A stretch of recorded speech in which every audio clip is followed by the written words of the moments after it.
Hello, everyone, and welcome to the Spurs Up Show, best Gamecocks podcast on the internet. Today is Wednesday, April the 7th, 2021. Today's show, I break down South Carolina baseball's tough loss last night in Charlotte, North Carolina, as the Gamecocks fall to North Carolina 3-2, guys. I'll break down the game in its entirety, also give my TSUS Midweek MVP, look ahead to what's next for South Carolina baseball. Also, we'll talk a little Gamecocks basketball as Justin Minaya announces he is declaring for the 2021 NBA draft and also entering the transfer portal. I'll talk about what that means for Carolina basketball, Frank Martin's future, much more to get into here on a Wednesday, guys. And it's all brought to you by our friends over at Upstate Movers Group. Guys, Upstate Movers Group, superior moving service. They bring care and attention other companies can't offer because they're just too busy maintaining trucks and profiting off of them instead of focusing on service. Service is what separates Upstate Movers Group from the competition. They're not a trucking company. They're a moving services company, and they're also employee-owned co-op.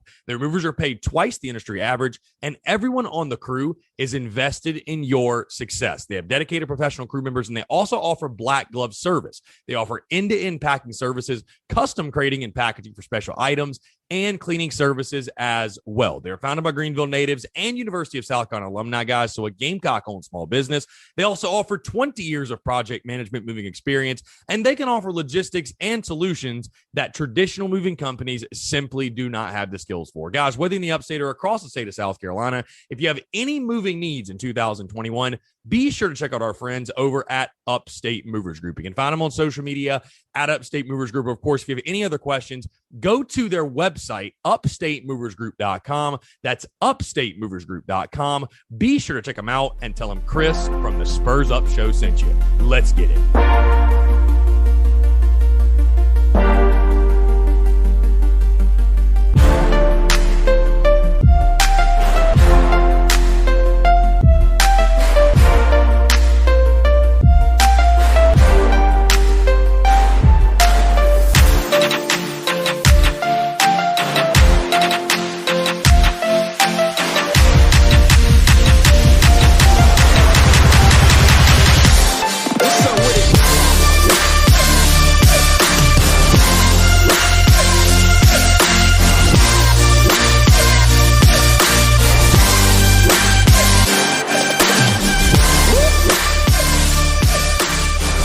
Folks, how we doing? Happy Wednesday. Happy hump day. Hope you're doing well. I'm Chris Phillips, your host of the Spurs Up Show as always.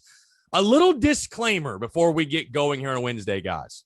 So, of course, I went to the South Carolina North Carolina game last night in Charlotte, and we had to make the drive back after the game, of course. So it is currently 12:54 a.m. on Tuesday night or early Wednesday morning. So if my voice cracks a little bit, if I sound a little tired, that is the reason why. But again, we love it. There's no excuses. I was like, you know what? We got to get the show in, of course. We got to get the podcast. I had some sweet tea on the way home. We had to stop and get Wendy's for dinner because we didn't eat dinner before the game, of course. So had some sweet tea to get a little sugar in the body, get the blood flowing, get the blood pumping a little bit. But hey, we're night owls. It's all good. But again, if the voice sounds a little crackly, a little tired, I do apologize. It is very, very late at night, but you know what? The show must go on. The show must roll on. And again, we got a lot to talk about here on a Wednesday. Again, guys, thank you so much for tuning in. Hope you're all doing well. Without further ado, let's go ahead and dive right into it. The Gamecocks falling to North Carolina in 10 innings last night at Truist Field in Charlotte, North Carolina, 3-2, the final score. And again, with it being so late right now, and also I know you guys don't just want to hear me ramble on for 30, 45 minutes, an hour or so about a game that really can be summarized very, very easily and very simply. You look at this game last night, you simply just didn't hit enough. I mean, there's really no other way to put it. You know, I expected a really close game between these two schools and a lower scoring game, if you will, than I think most probably expected. Like I told you guys, when you looked at this game statistically, you know, North Carolina came in with, I think, a 4.51 team ERA. A lot of their starters did not have good ERAs. The guy they started last night did not have a very particularly good ERA. And was I a bit surprised at just how much South Carolina struggled at the plate? Absolutely, I was. Yeah, just 3 hits. I would not have imagined that. I will say this. And I know a lot of you hate to hear it. You get tired of me saying this, but it's just something in baseball. When you got to tip your cap, you got to tip your freaking cap. Okay. And I know that UNC baseball team is now 15-12 after winning last night. They're 9-9 in the ACC. And will they go on to do anything really big this season? Will they even be a postseason team? I have no idea. But those dudes that pitched last night for North Carolina, it was a combination of 2, 4, 5 guys for them. They pitched their freaking tails off. I'll give them that. They pitched their freaking tails off. I think it was a combination, guys, of a mix of those guys pitched their tails off. I think there was a little bad luck for Carolina, a lot of hard hit balls that were right at guys, a lot of liners that were caught that were hit just right at dudes. And there's not much you can do in that situation. What I'll start off by saying, though, is this.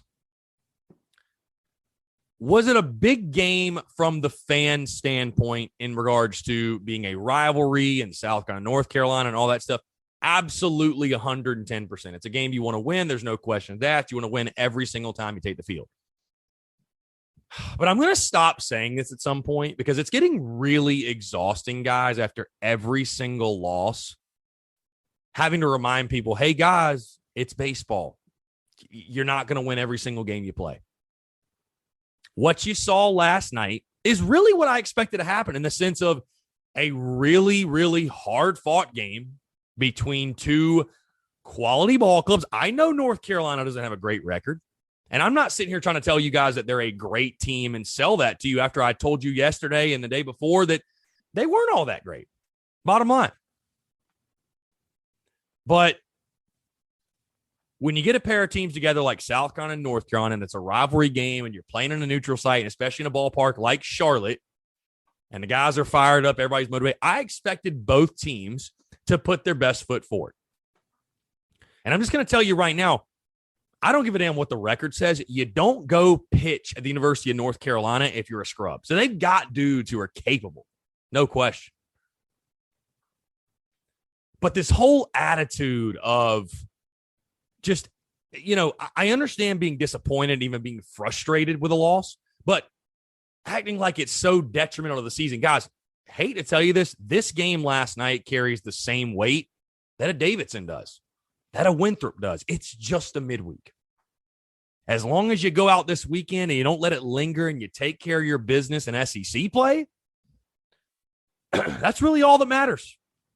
That's really all that matters at the end of the day. But again, we're focused on this game last night because it was a disappointing result. And it's one of those games, guys, where, again, if South Carolina finds a way to score that run in the bottom of the ninth and win the game 3-2 with 4 base hits, nobody's talking about the lack of hitting. Nobody's talking about anything except, man, this team continues to fight and battle and win anyway and found a way no matter what. But because you lose, of course, now we sit here nitpicking everything, picking everything apart, and rightfully so, justly so. So it is what it is. Comes with the territory. I'll start on a positive, though. Hey, the pitching was fantastic yet again. I thought Jack Mahoney didn't necessarily have his best stuff, but a masterful job by him to dance around trouble. I mean, 4 innings pitch, he gave up 6 hits, and UNC had the bases loaded in the first, you'll probably recall. And you're able to get out of that. You only give up 1 run. Danny Lloyd, I thought, came out, did a really, really good job. Andy Peters freaking shoved, did his thing. And then Julian Bosnick, if you want to argue that maybe he was left in a little bit too long or what have you, just didn't execute with 2 strikes there in the last inning. I thought he threw pretty well. It's going to happen. You know what I mean? It's just going to happen. And we again, I don't want to be repeating myself, but we knew with this team, with every single college baseball team, guys, it comes down to the hitting, and it comes and it goes.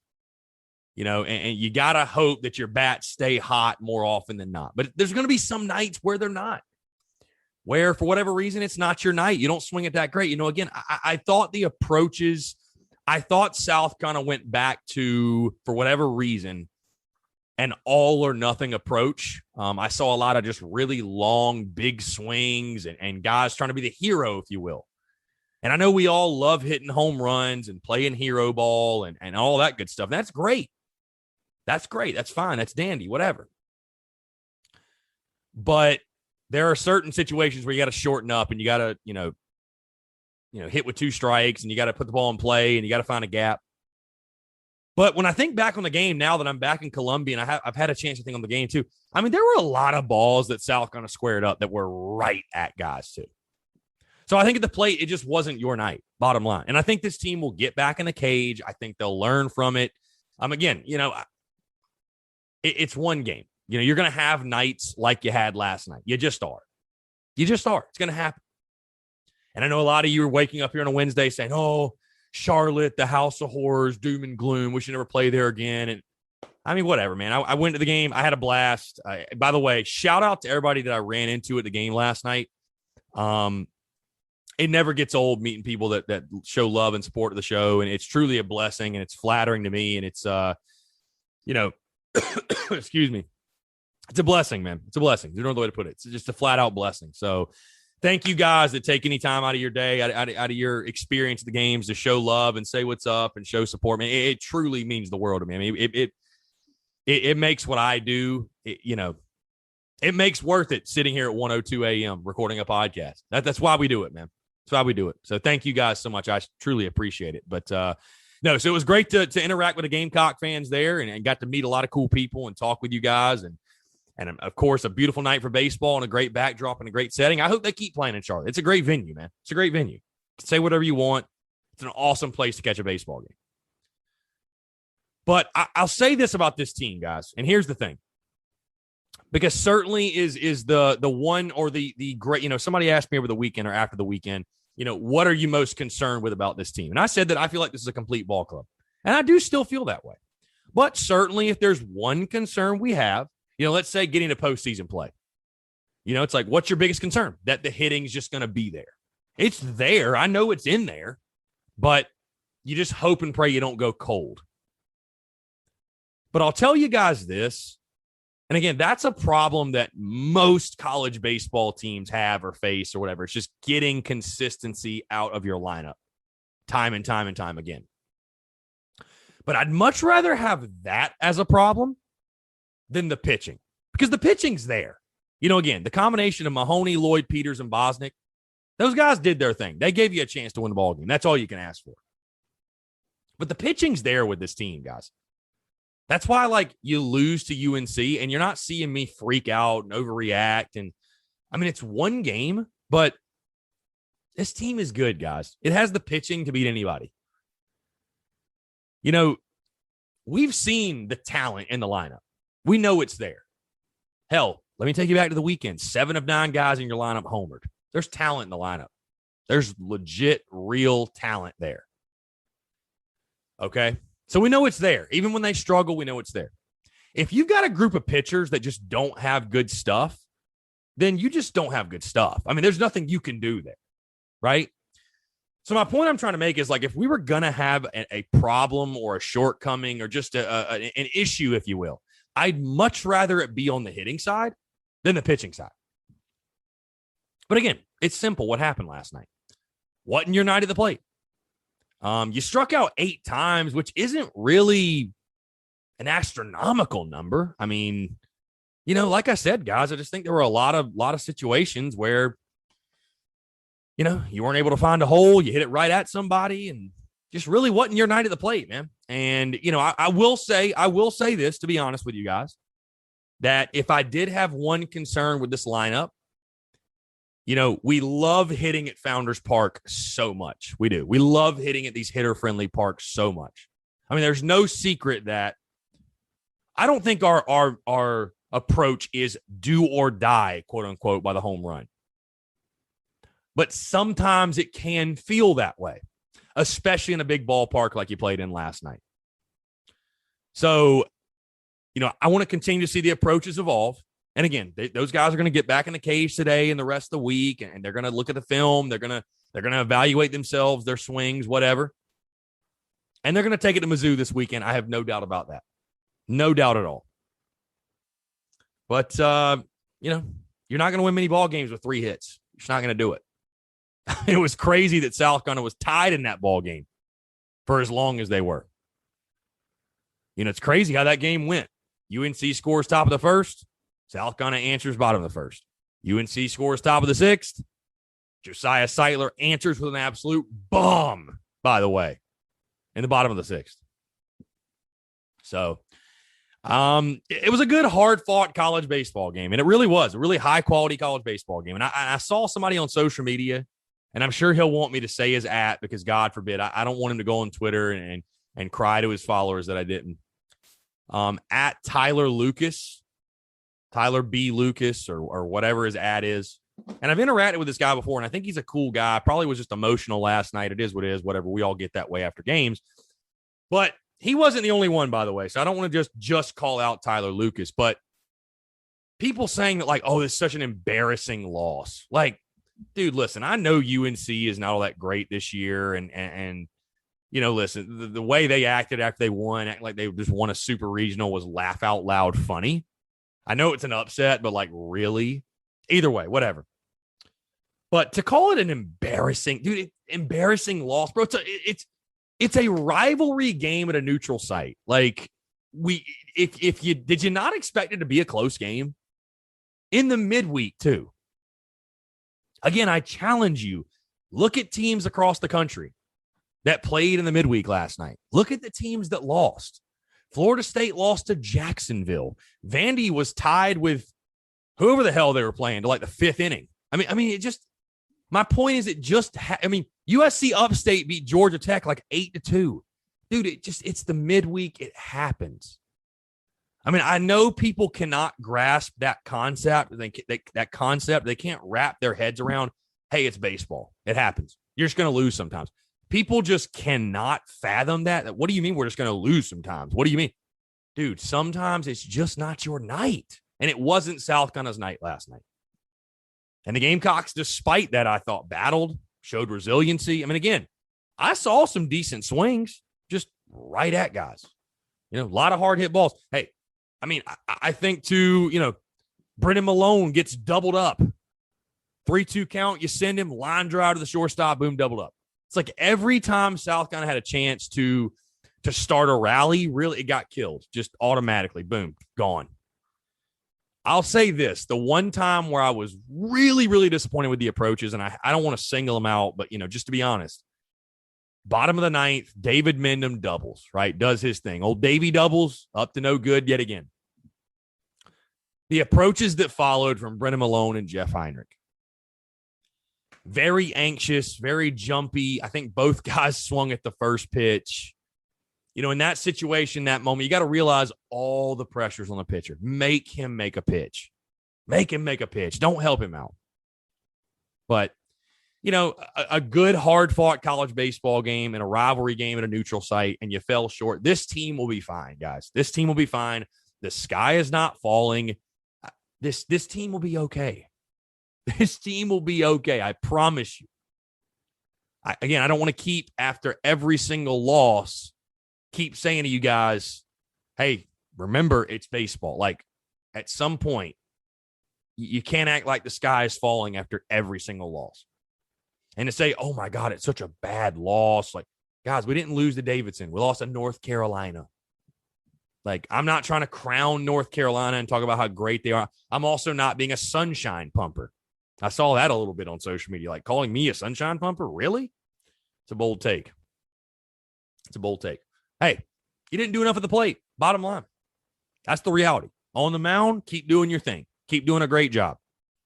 This pitching staff, I feel very, very good about this pitching staff. And again, like I said, guys, that's what makes me confident about this baseball team and moving forward in this season. If you're going to have a problem with your team, if you're going to have an inconsistency even, I'd much rather it be at the plate. Much rather it be at the plate.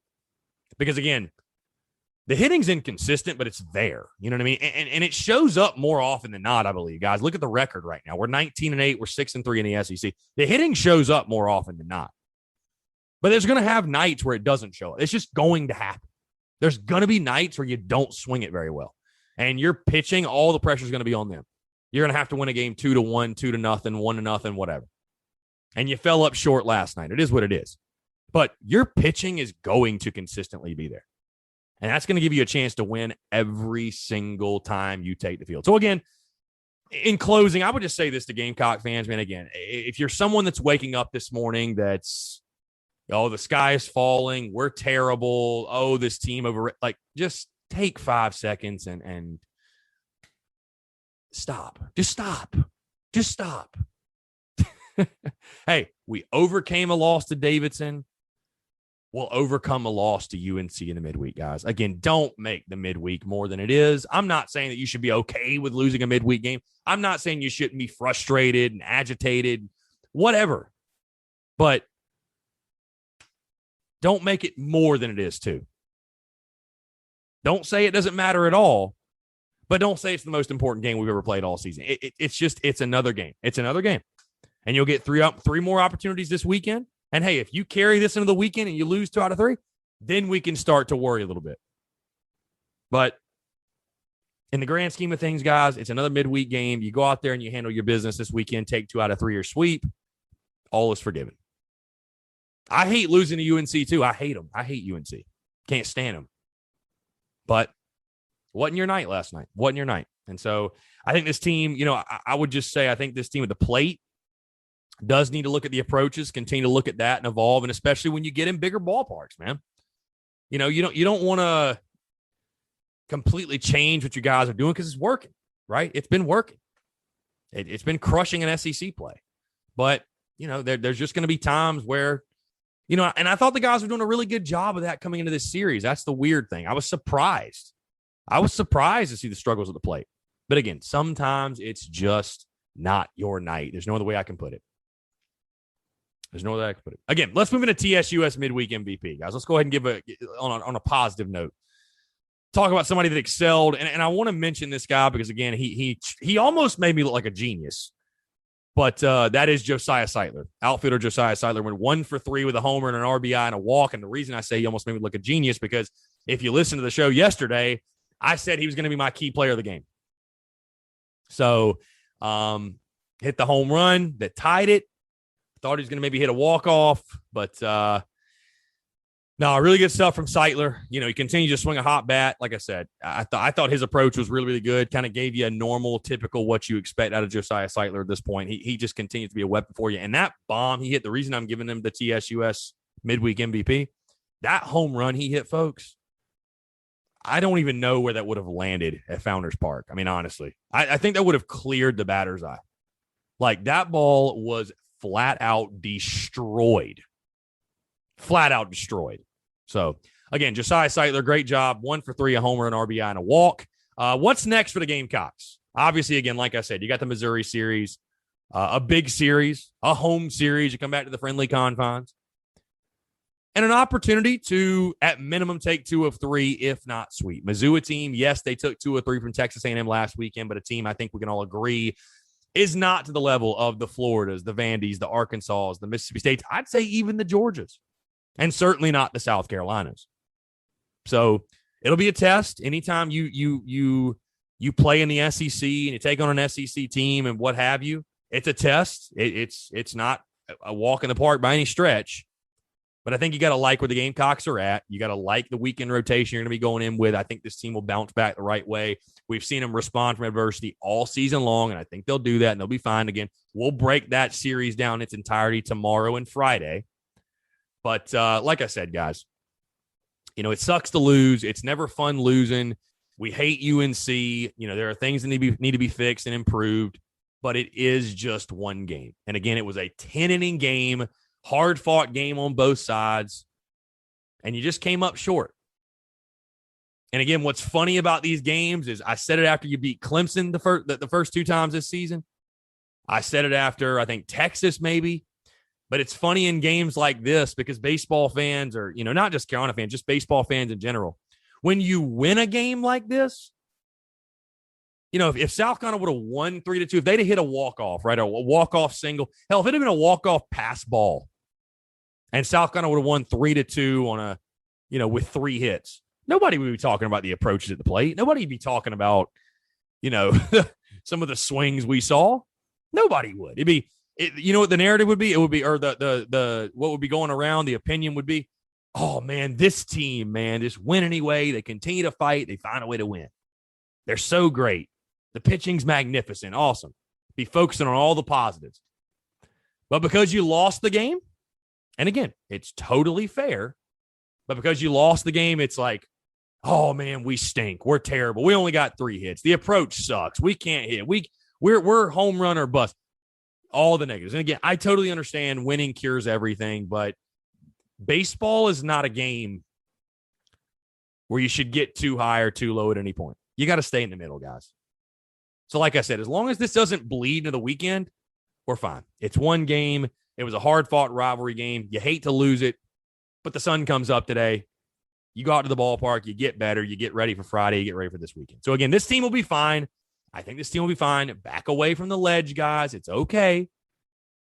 It's okay. Back away from the ledge. We're going to be fine. All right, with that being said, talking about being at a ledge, let's talk about South Carolina basketball real quick. I just want to touch on this, the news that came out today, and Justin Minaya announcing his decision to enter his name into the 2021 NBA draft. And also, if that wasn't enough, he wanted to make sure we knew that he wasn't coming back, and also saying that I'm also going to enter my name into the transfer portal as a grad transfer to leave the options open for my future. I'm not going to draw this out, and, you know, I'm really, really tired of guessing and talking about Frank Martin. But I really am starting to question how in the world we're going to field a team next year. And I said this on Twitter, and you can disagree if you like. But, you know, people talk about the biggest reason to keep Martin and I'm still not a fire Frank Martin guy. I'll say that over and over again. I'm not. I'm in the middle. You want to bring him back? Cool. You want to fire him? Fine with me. I'm extremely apathetic. That's just the truth. But a lot of people reason to bring Martin back because, oh, you know, they think back to the Darren Horn days and how bad we were in the state of the program. And I'm just like, I'm not saying we're at the Darren Horn days, but guys, we're getting pretty close. Are we not? I mean, this is another, you know, and I thought about this on the ride home from Charlotte after the baseball game. If Martin was coming back, would all these, like, if Martin was actually coming back, would all these guys be leaving? I mean, it's just a mess, dude. Like, it's exhausting to think about. It gives me a headache to think about South Carolina basketball right now. And Justin Minaya, wishing the best of luck. You know, had a solid career at South Carolina. I don't know. You know, I don't really know what else there is to say about it. I mean, I don't know what South Carolina's doing. I have no clue what South Carolina's doing.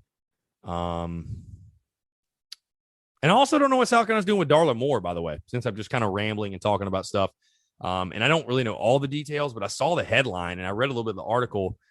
South Carolina did not wish or send condolences to Darla Moore and her family after her mother passed. And so Darla Moore wrote an article saying that basically she regrets even having involvement with USC and given the money she's given. I mean, this is not just another booster, guys. Her name is on the freaking business school. I think she gave him like $75 million. I mean, where are the adults? Who is running things behind closed doors? And we wonder why we don't have a winning football program. We wonder why some things are so dysfunctional the way they are. I believe that any organization, whether it be a business, a sports entity team, which is really like a business, basically, but any organization, any sports team with a head coach, whatever, any group, any organization, when it is not producing and things are bad, you know, you take a look at like NFL franchises. The bad franchises, it doesn't start with the quarterback. It doesn't start with the offensive coordinator. It doesn't start with the head coach. Normally, when a franchise is bad, It's ownership. It starts at the very top. It falls on the person at the top. Normally, ownership's bad, and that bleeds down to the whole thing. And I think that's true for any organization. If you've got a company where the culture's bad and the people hate working there and they're not producing and they're not doing this, they're not hitting numbers, they're not taking care of their clients, their customers, whatever, it falls on the person at the top, right? It does. The organization's bad at the core. Well, I think the same could apply to South Carolina.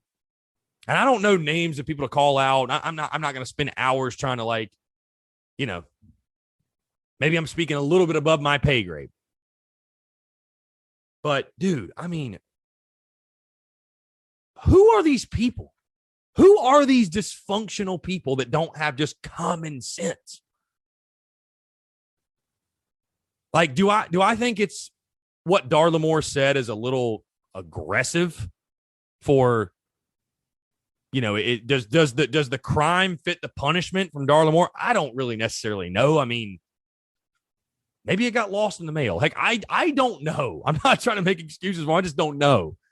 And her putting out that letter publicly, like, is that the best way to handle it? Probably not. But it's just like, dude, like something, when you can't take care of the little things, you shouldn't be surprised when the big things don't work out for you. And it just seems like with everything at South Carolina, from the athletic director and the president, the board of trustees, to this freaking thing going on, like, what is going on behind closed doors at University of South Carolina? What is going on?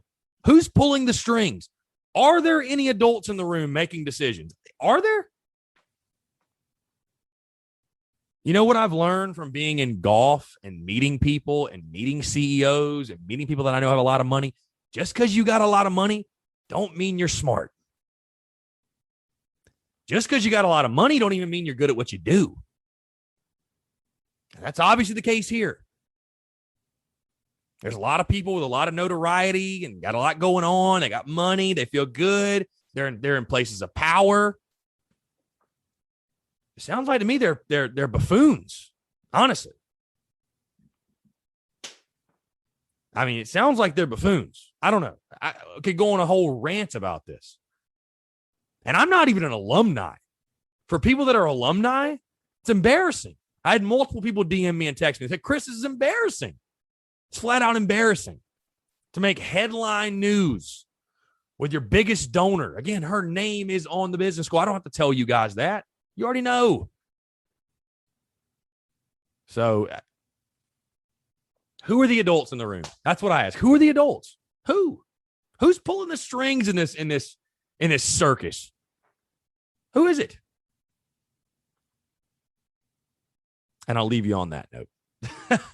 I'll leave you on that note, man. We're going to have a fun week. We're going to have a fun Wednesday. Hey, appreciate you guys tuning in. It's 1:24 a.m. I'm going to go to bed, catch some shut-eye, guys. We got a full day today. Of course, content rolling, the Daily Crow, the podcast. You guys already know the drill. We also got a great interview coming tomorrow. I know you guys are sure to enjoy. But again, thank you guys so much for tuning in.